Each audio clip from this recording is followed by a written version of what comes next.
Charles Oliveira versus Jared Gordon takes place in the feature bout on the main card of UFC Fight Night 164 on ESPN Plus 22. Sao Paulo, Brazil. Blachowicz versus Jacare this weekend. It's going to be a really good one.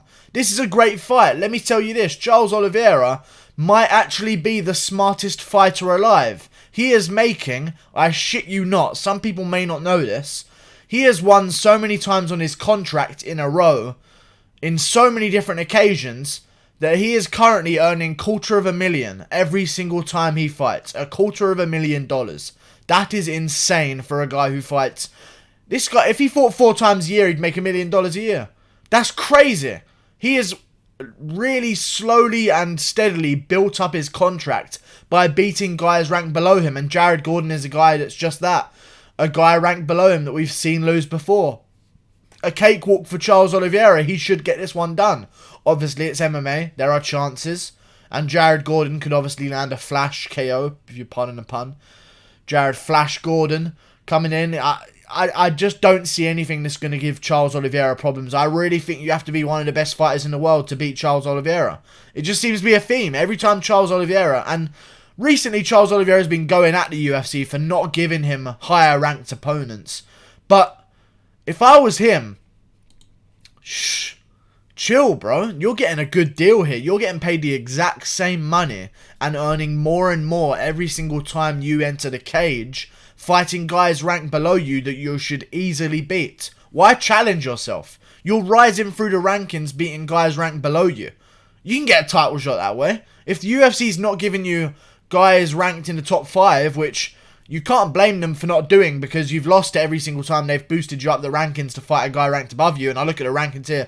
You lost to Paul Felder, Ricardo Lamas, Anthony Pettis, Max Holloway, even though it was by injury, Frankie Edgar, Cub Swanson, Donald Cerrone.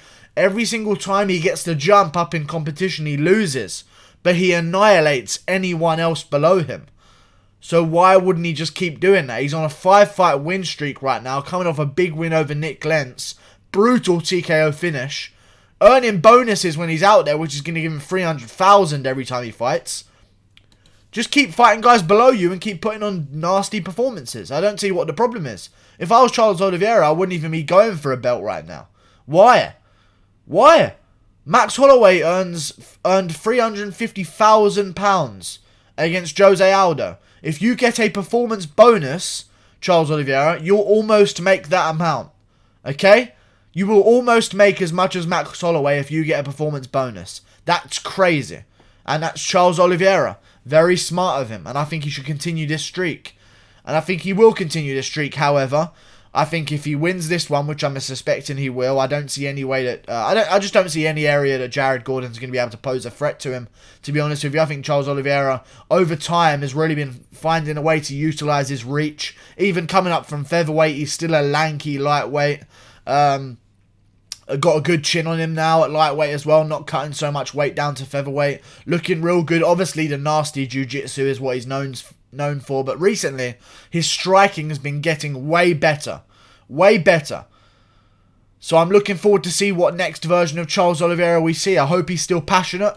I hope he's ready to get the win, because I think if he wins this one, there's big fights round the corner. Listen, at lightweight right now, it's just...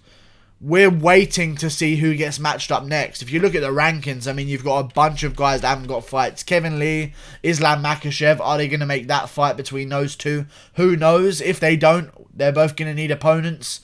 Dan Hooker versus Paul Felder, they haven't made that fight yet, so those two are still viable options. So yeah, I think if Charles Oliveira wins this one, he's in the feature fight on the main card of a big card. I reckon he'll get some rub and maybe take on Alexander Hernandez in the early third of next year, maybe April or March. That's what I think's next for Charles Oliveira. If he wins this one, him versus Alexander Hernandez would make a lot of sense to me. Or him versus Gregor Gillespie, him versus Anthony Pettis. We can have some fun. Him versus Ally Quinta. Who cares if they're all coming off losses? Let's just start signing some fights. Because when you really look at this lightweight division... And this has been the first time that this has happened in a very long time. Khabib doesn't have a fight. That's the champion. Number 1, Tony Ferguson, doesn't have a fight. Number 2, Dustin Poirier, no fight. Number 3, 4, 5. McGregor, Gaethje and Cerrone, no fights. Felder, Hooker, Lee, 6, 7, 8, no fights. Iaquinta, Barboza, Pettis, 9, 10, 11, no fights signed. 12, 13, 14, no fights. Number 15, Makachev, no fights. The division's ripe for the taking, and if Charles Oliveira wants to get a big win here, which I'm sure he does, but if he's able to get a big win here, he can jump the line and get a fight with someone. Because surely something's going on. I guarantee you there's a bunch of guys right now in the UFC, especially in this lightweight division, thinking that they deserve more than they do. They're looking upwards. They're saying, I deserve this, I deserve that, I'm not taking this fight, I want the top contenders. That's sort of the recurring theme mindset of the lightweight division right now. And if Charles Oliveira wants to just keep taking fights, listen, you're number 13. If you win this one, you'll probably go above Gregor Gillespie at number 12. If you win another one, you'll probably go above Pettis because he's not fighting at lightweight anymore, or hasn't fought at lightweight for a long time. All of a sudden, you're number 11. Ezra Barboza might not be active anytime soon. Oliveira wins against another guy making their debut. He's number 10. I say keep fighting. And by the time you get to the belt, you're 30 years old. You've got 3 years left, Charles Oliveira. I love Charles Oliveira's approach. He's just making bank for beating absolute cans. And I hate it, but I love it at the same time. Because, yeah, that's the way the contracts work. If you don't know, every time you win on your contract, you earn a couple extra thousand to show. Normally $3,000 to show. And $3,000 to win bonus on top. Then it builds up again. And eventually you're in Charles Oliveira's position where in a couple of fights, you know what I'm saying, you're going to be earning 150 grand to show. And you've never touched a belt in your life. And you never even got close to the belt in your life. Craziness. He's got it all figured out. I'm a big fan of his. I like his mindset. I like the hustle that we're seeing here. But if he does win, I would like to see him take on someone in the rankings. I don't know who it's going to be. Maybe it could be Barboza. And they could do another Brazil fight between Oliveira and Barboza. A little bit of a passing of the torch. If Oliveira can get it done. Obviously, that's no easy task. Or we could do, if he wins this one, Oliveira versus Hernandez. Hernandez is coming off an injury. He's back in training now. Back to full training. He wants to come back around April time. Charles Oliveira versus Alexander Hernandez. Around April. Makes sense to me. Both guys coming off wins. Whoever wins that one can get a next jump up the rankings.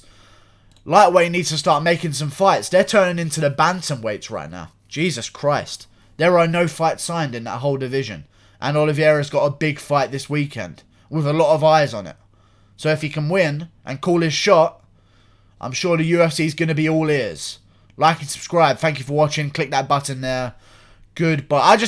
I don't really think I broke down the fight. But I just don't see a way Jared... Listen, obviously Jared Gordon has a chance to win. I just don't see a threat there that's going to beat Charles Oliveira. I think to beat Charles Oliveira, you have to be something a little bit special. You know? You have to be really good to beat Charles Oliveira. I just don't think that Jared Gordon is that really good elixir. You know what I mean? 15-3. It's a good record. But then again, he's beat Dan Murray, who, let's face it, is not the best UFC caliber opponent. And he lost to Joaquim Silva by KO. Not the best. Then he lost to Diego Ferreira by KO. Again, not a bad loss, but still another loss. And then he beats Hakran Diaz.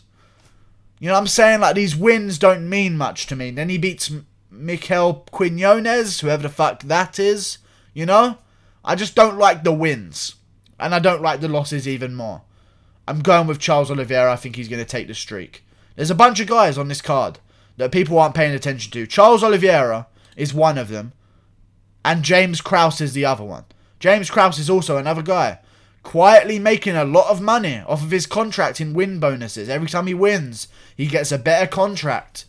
He gets a better payment scheme.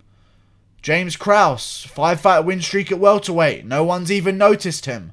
He's just quietly going about his business. Making more money than some champions do. Especially female champions.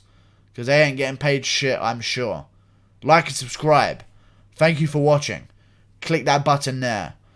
We'll see Oliveira versus Hernandez after this, I hope. So yeah.